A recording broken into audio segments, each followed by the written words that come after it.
অতিবাহিত হচ্ছে। আমার হরিদাস ঠাকুর যখন মনের মাধুরী বিষিয়ে হরিনাম কীর্তন করেন, হরি গুণানুগুণ কীর্তন আনন্দের সাথে মেতে থাকেন, তখন পার্শ্ববর্তী যে সকল লোকজন ওই পথ দিয়ে চলতো, এক পেয়ে পথ, গহীন জঙ্গলের ভিতরে বাবা পথটা থাকে কিন্তু এক পেয়ে, চারিপাশে বন জঙ্গল, এক পেয়ে কোন রকম সরু একটা পথ থাকে, ওই পথ দিয়ে যখন যান তখন এই হরিদাস ঠাকুরের সুমধুর কণ্ঠে এই হরিনাম যখন শোনেন তখন ওখানে স্তম্ভিত হয়ে দাঁড়িয়ে যান যে তাই তো, এহেন গহীন জঙ্গলে এত সুমধুর কণ্ঠে কে এই মনোহর তেজোদ্দীপ্ত পুরুষ এত সুন্দর সুমিষ্ট কণ্ঠে হরিনাম করেন। খুঁজতে খুঁজতে খোঁজ পেয়েছেন হরিদাস ঠাকুরের। হরিদাস ঠাকুরের খোঁজ যখন পেয়েছেন তখন দিনের পর দিন ভক্তবৃন্দের সমাগম বাড়তেছে।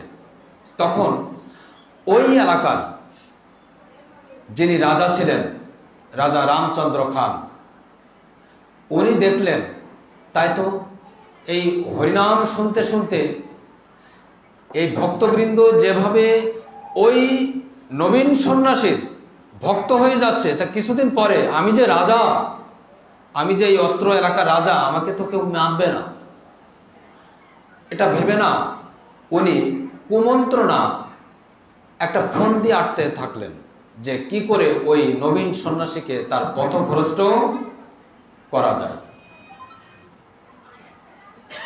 এহেন কুচিন্তা ভাবতে ভাবতে হঠাৎ করে মাথায় এলো তাই তো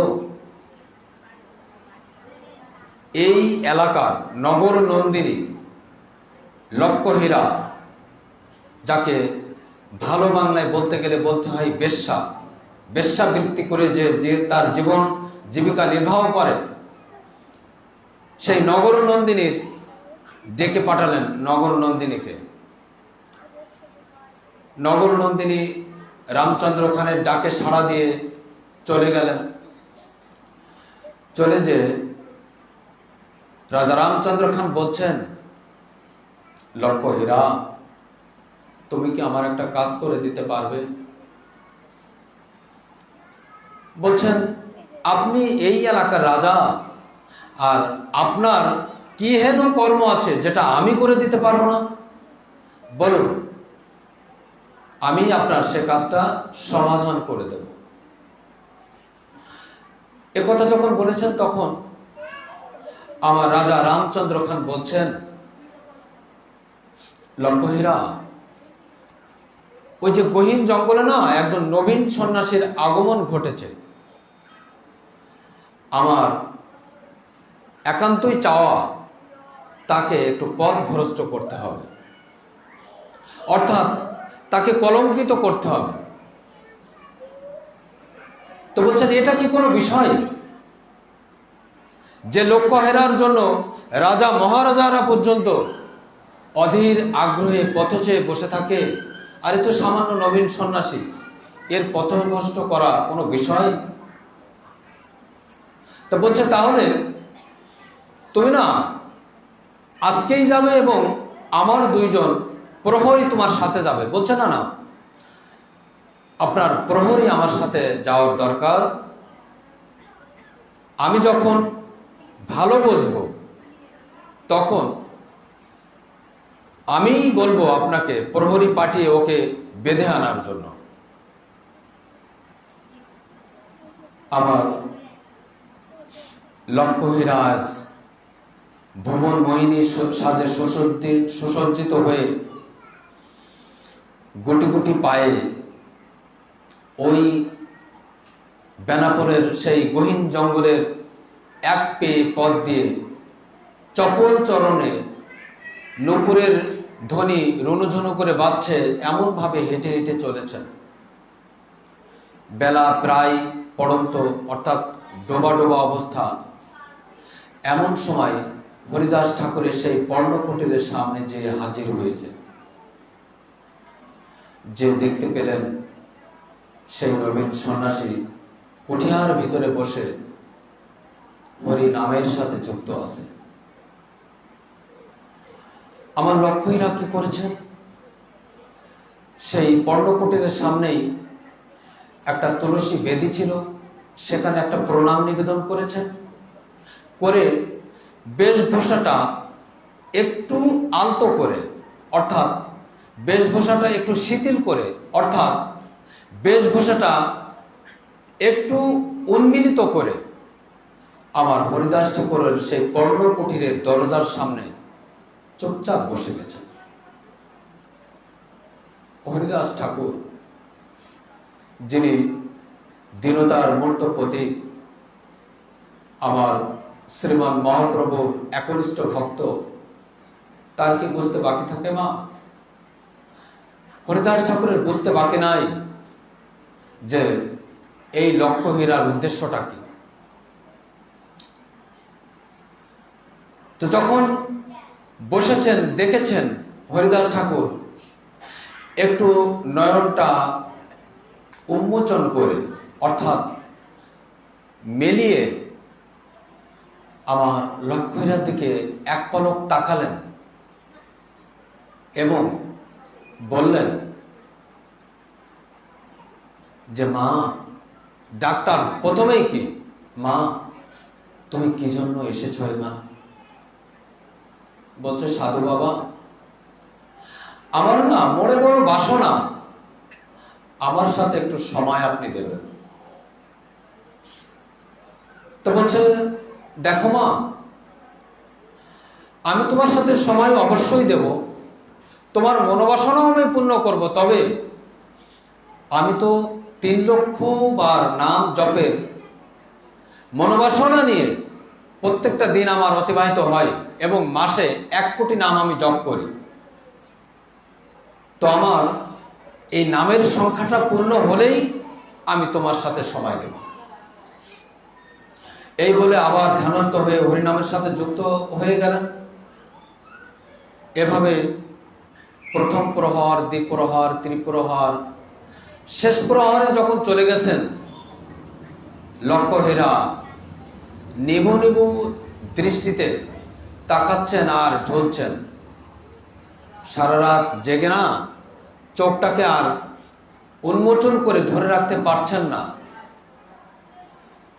তো যখন রাত শেষ প্রহরের দিকেও হরিদাস ঠাকুরের নাম পূর্ণ হলো না, তখন বলছেন, সাধু বাবা, আমার মনোবাসনা তো পূর্ণ হলো না, তো আমি আজকের মতো আসি, আগামীকাল আবার আমি সন্ধ্যায় আসবো। বলছে, হ্যাঁ ঠিক আছে মা, তুমি আগামীকাল আসো, আমি যথাসম্ভব চেষ্টা করব তোমার মনোবাসনাটা পূর্ণ করার। এহেন আশ্বস্ত করা যে বাণী, আশার সঞ্চয় করা যে বাণী, এই বাণীটা শুনে না আমার লক্ষ্য হীরা মনে মনে খানিকটা আনন্দে উদ্বেলিত হয়ে ওখান থেকে প্রস্থান করেছেন। অর্থাৎ ভেবেছেন যে মনে হয় এই নবীন সন্ন্যাসী আমার ডাকে সাড়া।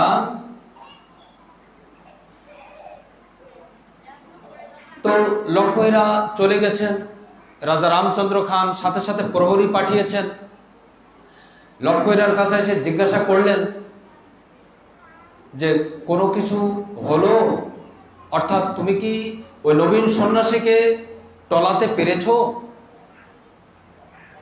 প্রহরীদের বলছেন যে আমি টলাতে পারিনি, তবে মনে হয় আজকেই আমার যে উদ্দেশ্য, সেই উদ্দেশ্যটা আজকেই আমার সফল হবে।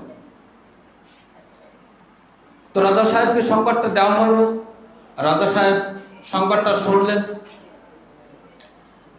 শোনার পরে পরের দিন আবারও লক্ষ্য হীরা সেই ভুবন মোহিনী সাজে সেজে আবার সেই হরিদাস ঠাকুরের পর্ণকুটিরের সামনে ওই বেশভূষাটা আগলা করে প্রণাম নিবেদন করে ওখানে বসলেন। হরিদাস ঠাকুর এক নজর দেখে বললেন, মা, আমার সংখ্যাটা পূর্ণ হলেও আজকে আমার আশা আছে তোমার সাথে আমি সময়টা দিতে পারব। দ্বিতীয় দিনও কিন্তু সম্ভব হয়নি। অর্থাৎ এটা তো আসলে ভগবানের কৃপা, তো ভগবত কৃপা হলে মা এভাবেই হয়। আসলে আমার হরিদাস ঠাকুরের একান্ত ইচ্ছা তার সাথে সময়টা দেবেন, কিন্তু সেই সময়টা ওই লক্ষ্যহীনা যে উদ্দেশ্যের জন্য সময়টা নিয়ে এসেছেন সেই সময়টা কিন্তু এই সময় না। ইনি সময়টা দেবেন কিন্তু তাকে শুদ্ধ করে নিয়ে। দ্বিতীয় দিনও গেলেন, কিন্তু আমার হরিদাস ঠাকুরের নাম পূর্ণ না হওয়ার কারণে একই বাক্যে আশ্বস্ত হয়ে উনি আবার চলে গেলেন। পরবর্তী দিন আবার আসলেন, এসে না পরপর 2 দিন হরিনামের সাথে যুক্ত ছিলেন। মনের অজান্তেই আমার লক্ষ্যহীরা কিন্তু হরিনাম জপ করেছেন মনের অজান্তে।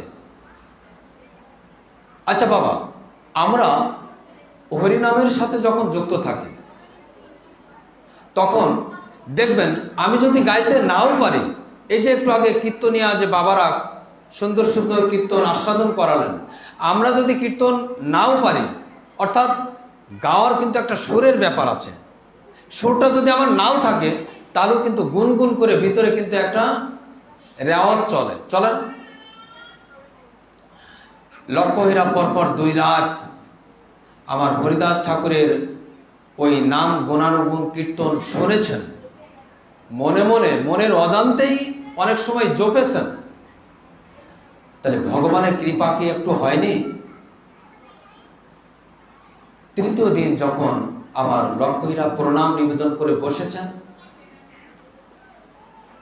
বসে আজ আমার ঠাকুর হরিদাসের সাথে যেন মনের অজান্তে উচ্চস্বরে হরিনামের সাথে যুক্ত হচ্ছেন। আবার মাঝে মধ্যে স্তম্ভিত হয়ে যাচ্ছেন, এই আমি কি উদ্দেশ্যে এসেছি আর আমি কি হয়ে যাচ্ছি, আমার এমন হচ্ছে কেন, আমার ভিতর থেকে হরিনামটা আসছে কেন, নিজের কাছে কিন্তু আবার নিজে নিজে প্রশ্ন করছেন। এটাই তো আমার ভগবানের নামের মহিমা। রাত যখন অধিক হয়েছেন তখন আমার লক্ষ্যহীরার আর দিক বিদিক শূন্য হয়ে ওই হরিনামের সাথে যুক্ত হয়ে গেছেন। যখন আমার হরিদাস ঠাকুর বুঝেছেন যে লক্ষ্যহীরা আমার হরিনামের সাথে যুক্ত হয়ে গেছেন, তখন না হরিদাস ঠাকুর নামের সংখ্যাটা পূর্ণ করেই বলছেন, মারে তোর নাকি মনোবাসনা ছিল, আমার না আজকে নামের সংখ্যাটা পূর্ণ হয়েছে, তোর নিবেদনটা কি আজকে বলতো, আমি একটু শুনি। তখন আমার লক্ষ্যহীরা কেঁদে কেঁদে বলছেন, মা এটাই হচ্ছে ভগবানের কৃপা, সাধুর কৃপা। বলছেন, সাধু বাবা, আমি যে উদ্দেশ্যে আপনার এখানে এসেছিলাম দয়া করে না আমার কাছে জানতে চাইবেন না, আমি আমার সেই উদ্দেশ্যের কথা বলতে পারবো না। আমার হরিদাস ঠাকুরের কি বুঝতে বাকি আছে নাকি? প্রথম যেদিন এসেছিলেন সেদিনই কিন্তু উনি বুঝেছিলেন যে তার উদ্দেশ্যটা কি। বলছেন, সাধু বাবা, যদি একটু কৃপা করে একটু কৃপা বর্ষণ করেন তাহলে আমাকে না একটু ভক্তি দান করেন, আমি ভগবানের নামের সাথে যুক্ত হতে চাই, আমি হরিনামের সাথে যুক্ত হতে চাই। সাধু বাবা বলছেন, দেখ মা, তুই যেদিন প্রথম এসেছিলি এখানে, আমার না ওই দিনই এই অঙ্গন ছেড়ে, অর্থাৎ এই বেনাপোলের এই জায়গাটা ছেড়ে আমার ফুলিয়ায় যাওয়ার কথা ছিল, কিন্তু আমি যাইনি কেন জানিস মা? তুই তো সারাটা জীবন পাপ কাজ করে গেছিস আর এসেছিস একজন সাধুর ধ্যান ভঙ্গ করতে। আমি চেয়েছিলাম যে তোকে এখান থেকে আমি উদ্ধার করেই তারপরে আমি বেনাপোল পরিত্যাগ করব। আজকে আমার উদ্দেশ্যটা সফল হয়েছে না। আজ থেকে আমার এই বেনাপোলের যে এই কুঠিয়ার ভিতরে নাম গুণানুগুণ কীর্তন আনন্দের সাথে আমি প্রতিদিন 3 লক্ষ নামের সংকল্প নিয়ে আমি নাম জপ করতাম, এখন থেকে এই কাজটা তুই করবি এবং আজ থেকে আমি তোর নাম দিলাম কৃষ্ণদাসী।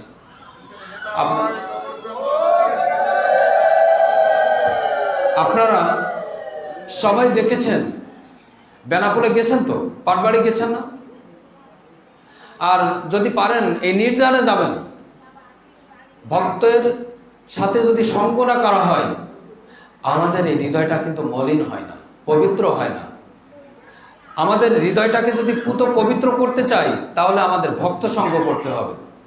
সেখানে তো অনেক সাধুদের, অনেক ভক্তের আগমন ঘটবে। ভক্ত দর্শনেই কিন্তু পবিত্র করা যায়। কে ভক্ত দর্শনে পবিত্র হয় না? আমাদের কীর্তনিয়া বাবারা আমাদের বৈষ্ণব বন্দনার ভিতরে গান, আমাদের ভক্তের হৃদয়ে কিন্তু ভগবানের সতত বিশ্রাম। মানে আমার এই যে পদটা লেখা হচ্ছে নরোত্তম দাস ঠাকুরের, নরোত্তম দাস ঠাকুর পরম বৈষ্ণব, অথচ তিনি কিন্তু বলেননি আমার হৃদয়ে ভগবানের সতত বিশ্রাম, এটা কিন্তু বলেননি। তোমার হৃদয়ে